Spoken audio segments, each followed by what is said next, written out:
Fatelo mivavaka ataontsika dia mivavaka manangana dia tsinona fa ilay programan'Andriamanitra ho an'ny Madagasikara izay maneho fa firenena masina, firenena profetika apostolika Madagasikara, firenena miainga ambony ten'Andriamanitra Madagasikara.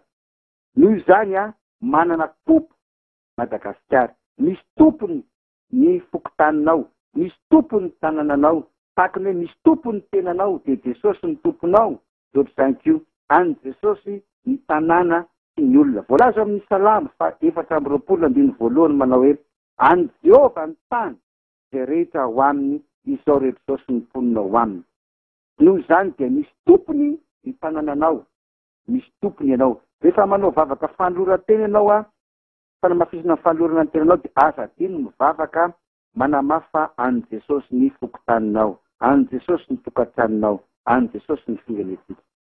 Voalaza amin'ny Isan'ny Apôstôly 7:20 Andriamanitra nametraka anao eo amin'ny fokotany misy anao io. Ka tendren'Andriamanitra tsara ny fotoana nipetrahanao eo. Hoe zao vola ianao mipetraka ao, zao taona ianao mipetraka ao, zao minitra ianao mipetraka ao. Ka rehefa vitanao izay asan'Andriamanitra izay dia sorona eo amin'izay ianao afindra ny toerana izay. Asan'ny Apôstôly 7:20 misy an'izany. Noho izany raha lafina bazy, ilay toerana izay nisy an'ny devoly taloha tao Edeny dia tavy nitongina satria nipetraka tamina volamena izy, nipetraka tamin'ny vatosoa izy, nipetraka tamin'ny emeraude sy ny isan-karazany safira isan-karazany izy. Dia amin'izao vanany izao dia ireo fikambanana satanika izay miaraka aminy dia mitady donjo mbola hipetraka ao, ary izay mahatonga ny firenetsika izay donginy zareo fotsiny.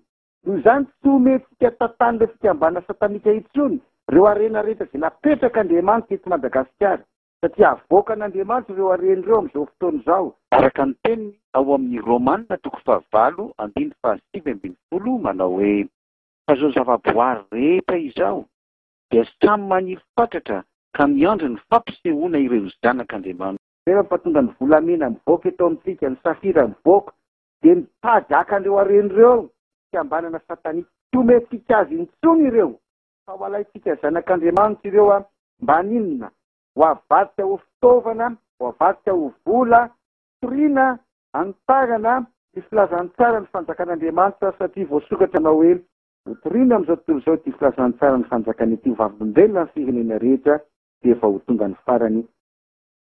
Satria iainga eto Madagasikara izay fifoasam-panahy lehibe farany izay vao ho tonga ny farany.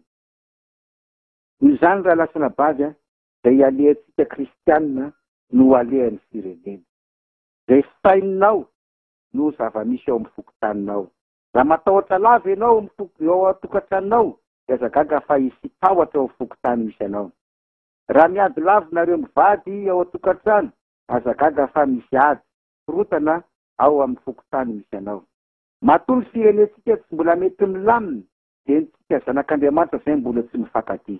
Andera lasina bady atambatra amin'ny fosiny saina amin'izay ny fitiavana, izany hoe ilay Jesosy izay niraisinao manokana ho tomponao amin'ny fiainanao dia niraisiny ihany koa Jesosy, dia niraisiny tao an'ilgodrindrina amintsika koa Jesosy, dia niraisiny iray fokotany amintsika koa Jesosy. Andao hitambatra isika iray firasaina anao vavaka amin'ny finoana atao amin'ny fitiavana ho an'ny fokotany misy atsika, fa izay alehantsika kristianina no alehan'ny firenetsika.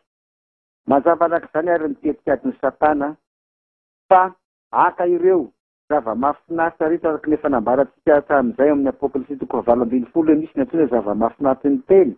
Akan'ireo izy tahaka ireo teknôlôjia amin'izao fotoana izao, ireo vatosoa sarobidy, ireny zava-mahafinaritra ny teny.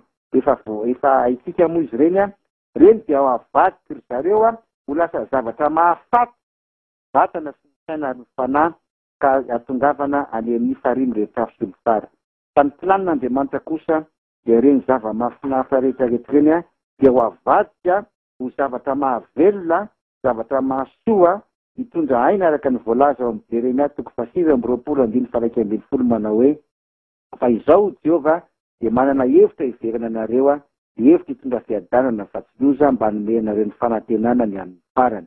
Noho izany programan'Andriamanitra ampanaoviny antsika dia alainy ireny fitaovana ireny, ireny arena rehetra napetraka Andriamanitra ireny dia ho avadika ho fitaovana asony vatana ny saina ary ny fanahy ho lasa pilipitra hitoritsika amin'ny firazany tsara dia ho tonga any an-danitra ny mpiara-monina antsika, ho tonga any an-danitra ny ankohona antsika, ho tonga any an-danitra ny firenentsika.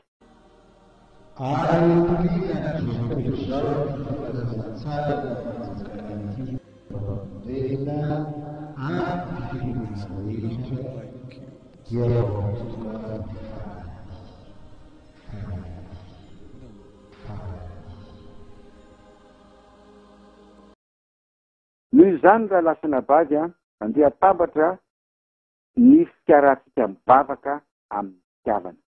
Fomba aomby ny vavaka ataotsika dia tiavo ny fokotaninao. Saka ny tiavanao ny tokantranonao dia tiavo koa ny fokotaninao. Ka raiso amin'izay ny andraikitra amin'ny alalan'ny fiombonam-bavaka ataonareo an-tanàna.